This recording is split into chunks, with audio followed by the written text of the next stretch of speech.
الجزائر يمكن للكاف اليوم أن تخجل من قراراتها. لا أحد يتمنى أن يكون في مكان قارة هيئة منحت قررت عدم منح كأس أفريقيا للجزائر الجاهزة بلا حدث. يعني نحن جاهزون بلا حدث. الجزائر اليوم تمتلك ملاعب ومنشآت ومطارات بدون أي حدث كروي. نحن فقط ننتظر بداية موسم كروي فقط. من قبل المغرب ربما أمر تجاوزناه، لأننا نشاهد الآن الجزائر بملاعب عالمية. لماذا لا تنقذ الجزائر الكاف؟ السلام عليكم ورحمة الله تعالى وبركاته. مرحبا بكم في قناتكم وقناتنا حزب تي. معكم أخوكم بسلام، واليوم عندنا فيديو جديد. تخيلوا معايا خوتي نظام الكراغلا ما فهموا والو. خوتي بقاو تيهضروا بعضياتهم، داروا اخوتي جوج ملاعب ما تيسواو حتى حاجه. قال لك صافي حنا فتنا المروك، حنا هما الاصل، علاش ما يعطيوناش الكان هادي؟ المغرب ما عندوش، يلا تيرمم تيبني. سير صاحبي سير، المملكه المغربيه الشريفه راه غادي تنظم بيك ولا بلا بيك كاس افريقيا وكاس العالم اللي عمرك تحلم بهم. يا كرغولي الاخر، بزاف عليكم المغرب، بزاف عليكم المملكه المغربيه اللي هربت عليكم بسنوات ضوئيه، وانتم خليكم في الحق ديالكم والعقده الدائمه. نرجع من بعد وخليكم على الفيديو. الكرة الجزائرية في نهاية المطاف، ونحن نتحدى ربما الهيئة الإفريقية التي حرمتنا من احتضان نهائيات كأس إفريقيا 2025 بفضل كل هذه المرافق التي نتحدث عنها. تخيل تلك المفارقة، الجزائر وهي بعيدة عن تنظيم كأس إفريقيا 2025 لديها على الأقل 6 أو 7 هياكل رياضية من أعلى طراز، في الوقت الذي فاز به الجار بتنظيم نهائيات كأس إفريقيا، وهو لم يستطع الوفاء للهيئة الإفريقية بتنظيم هذه الكأس في تاريخها المحدد مسبقا. اليوم الجار وهو يرمم ويبني الملاعب ولا يلتحق يعني بالتاريخ الذي قطعه على نفسه كوفاء. الجزائر من جهتها تمضي إلى الأمام، تمضي قدما لتدشين هذه المركبات الرياضية. ما أريد أن أقوله هو أن جرت العادة أن أي بلد عندما يحتضن تنظيم أي دورة قارية أو إقليمية يستفيد من تعزيز المنشآت الرياضية ليكون في مستوى ذلك الحدث. الجزائر لم تنتظر لا حدث إفريقي ولا عربي، وذهبت مباشرة في بناء تجهيز وتدشين ملاعب في ظرف قياسي. يعني بين ملعب علي عمار علي لابوانت وملعب حسين أيت أحمد أسبوع بين تدشين تاريخي أقل من 10 أيام هذين الملعبين. لذلك هنيئا للشباب الجزائري بهذا الصرح الرياضي الكبير. ما نتمناه هو أن ترقى البطولة الوطنية كمستوى رياضي إلى هذه المنشآت التي وفرتها السلطات اليوم. لا حاجة ولا حجة للاعب الجزائري ولمنظمي هذه البطولة أن يتحججوا وراء غياب المرافق وما إلى ذلك. اليوم كل الظروف مهيئة، شركات ضخت في عدد من الأندية الجزائرية، الكثير من الملاعب هي اليوم تحت تصرف بعض الأندية الجزائرية. ننتظر من هذه الأندية أن تكون في مستوى النوايا السياسية التي أبانت عليها هذه المنشآت وهذه الشركات. لذلك ننتظر من الموسم القادم أن يكون في مستوى ملعب حسين أيت أحمد، وفي مستوى ملعب نيلسون مانديلا، وفي مستوى ملعب علي عمار، وملعب حملاوي، وملعب عنابة. كل هذه الملاعب، وميلود هدفي أيضا. كل هذه الملاعب نشترط اليوم كمحللين أن نرى كرة جميلة ذات مستوى رفيع على هذه الملاعب التحفة في نهاية المطاف. واضح فريد. نصر بويش كما قلنا ثالث ملعب يدشنه الرئيس، لكن هذا الملعب بحد ذاته حسين أيت أحمد يعتبره الكثيرون تحفة، يعني قلما نشاهدها ليس في الجزائر فقط وإنما في إفريقيا. أولا هنيئا لشباب القبائل بهذا التحفة هذه الملعب الرائع أو المركب الرائع. أكيد أنه نظرنا في وقت قياسي لازم نقولها في تاريخ الجزائر. لأول مرة في تاريخ الجزائر شفنا ملاعب أنجزت أو دشنت في رقم قياسي كما قال فريد بظرف 10 أيام ملعبين عالميين. أي ملعبين يعني؟ ملعب علي لابوان بدويرة وملعب يتحمد بتيزي وزوب. لكن وبعيدا عن التحليل والوقوف عند الأندية الجزائرية، بودي أن أتوقف وأعود إلى هذا الصرح الذي دشنه رئيس الجمهورية.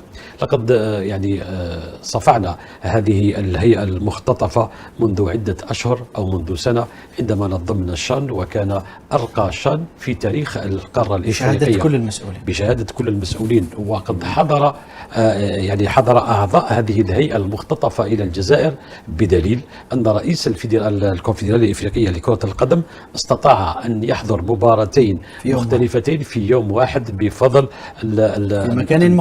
مكانين جد بعيدين، يعني الجزائر عنابة. حضر اللقاء هنا ثم ذهب عبر الطائرة وحضر لقاء آخر، وكان التنظيم والملاعب في قمة القمم. يعني لم تشهد إفريقيا ذلك المستوى من المنشآت حتى في نهائيات كأس إفريقيا الأولى وليس الشان.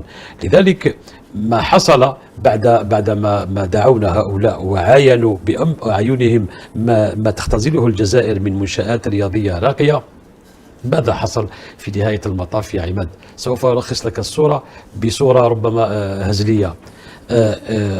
التقى الحمار بالكلب، قدم الكلب للحمار لحما وقدم الحمار للكلب علفا. في نهاية المطاف ظل الاثنان جائعان. هذا ما حصل بين الكاف والمغرب. الكاف قدمت للمغرب تنظيم هذه النهائيات، والمغرب لم يستطع الوفاء بالتاريخ المحدد لتنظيم هذه النهائيات. في نهاية المطاف ظل الاثنان جائعان. لم يستفيد من أي شيء. لم تستفيد الكاف من اللحم الذي قدمته للمغرب، ولم يستفيد المغرب من ذلك العلف الذي قدمه للكاف، وظلت بقية القارة الإفريقية ظلت جائعة على جوع هذين الطرفين. لذلك هناك طرف ثالث يمتلك من العلف واللحم ما يغنيهم عن تلك المقايضة في الأكل. وأنا أقول في نهاية المطاف نحن نقول لهذه القارة يعني تعالوا إلى الجزائر، فبها منشآت رياضية عالمية تستطيع أن تنظم دورة في المستوى تضاهي بها بقية القارات. حكاية العلف واللحم نروح بها عند ناصر بويش. شيخ ناصر، يمكن للكاف اليوم أن تخجل من قراراتها. لا أحد يتمنى أن يكون في مكان قارة هيئة منحت قررت عدم منح كأس أفريقيا للجزائر الجاهزة بلا حدث. يعني نحن جاهزون بلا حدث. الجزائر اليوم تمتلك ملاعب ومنشآت ومطارات بدون أي حدث كروي. نحن فقط ننتظر بداية موسم كروي فقط، هي بطولة محترفة مقارنة ببلد سيحتضن كأس أفريقيا والملعب الكبير هناك في المغرب قيد الإنجاز. في الصيف رجل الكان في 2025 والرأس من بعد خلق مباريات في منافسات أخرى عالمية. دخلنا في جدال ربما ما عندوش نهاية. حتى تنظيم الكأس بين تنزانيا وكينيا وأوغندا اللي نظن كان 27 إلى الذاكرة. كينيا نظن انه كينيا لا تملك لا، بس شوف كيفاش اليوم بدون ملف. لما تشوف المنشآت اللي نقولها بكل صراحه ماشي بشوفينيزم كي نقولوا لك جزائري نتكلم اليوم الواقع واش موجود. واش لما تشوف ميلود هاتفي، تشوف قسنطينه، تشوف عنابه، مونديلا، علي لابوينت ولا 5 جويلية ولا تقدر تحتضن بكل. حتى ولو موتسيبي لما حضر الشان قال لك لاول مره شاهدنا منافسه ماشي الكان، هي الشان ثاني منافسه في افريقيا في اجواء عالميه. حتى ولو مجرد كلام، احنا تكلمنا هنا انا ذاك الوقت لا تريد من الكره الافريقيه ان تتطور وتصل الى مراحل هذه حقيقه، لكن حقيقه كبيره يعني تريد مشاهده المنتخبات الافريقيه تلعب في ملاعب غير صالحه للعب.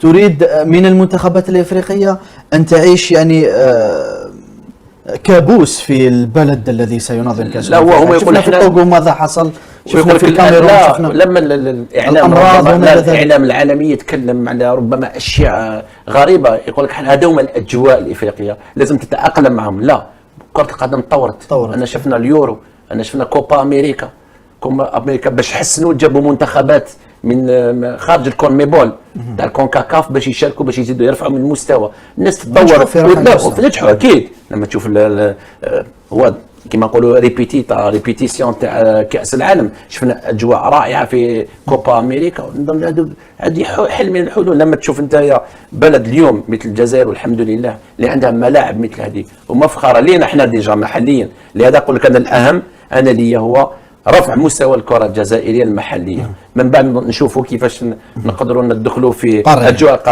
قاريه. حتى لو فيه الانديه تاعنا من الصعب اليوم في الوقت هذا قصير انه نتكلم على تتويجات افريقيه. مستضيف كاس افريقيا المقبله لو نشاهد كيف يتخبط بسبب عدم الجاهزيه، واكثر من ذلك دفع الكاف الى برمجه هذه المسابقه كما قال ناصر بويش في توقيت محرج لهذه الهيئه، وانت دارك ومتابع للمسابقات التي ستبرمج في تلك الفترة.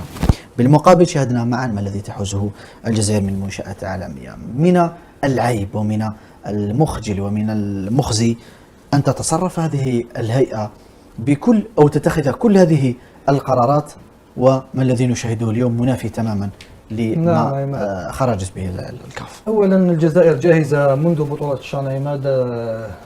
جاء هنا موتسيبي وشاهد كل المنشآت وكل الملاعب، حتى أضيف لك بعض الملاعب مثل ملعب سيك بمعسكر يمكن ترميمه ويصبح ملعب جاهز. هنالك عديد الملاعب، ولكن الهيئة الإفريقية الآن أثبتت أنها متحيزة إلى المغرب، ليس فقط من هذه المرة ولكن في قضية اتحاد العاصمة أيضا. الآن سنشاهد إن كانت أندية المغرب ستلعب بالخريطة الوهمية في قادم المسابقات. إذا انتظار قرارات الطاس. نعم، اختطاف الهيئة من قبل المغرب ربما أمر تجاوزناه، لأننا نشاهد الآن الجزائر بملاعب عالمية. لماذا لا تنقذ الجزائر الكاف؟ مرحبا بكم من جديد خوتي خواتاتي. هذا هو حال نظام الكراغله، عيقوا علينا النظام الجزائري، بقينا نفهموا فيهم والو. الله الوطن الملك. شكرا للمشاهده، لا تنسوا الاشتراك وتفعيل الجرس، لايك وانتشار الفيديو، تعليق محفز. الله الوطن الملك. الله يعطيكم صحيحتكم والله يطول لكم في عمركم، وشكرا لكم بزاف.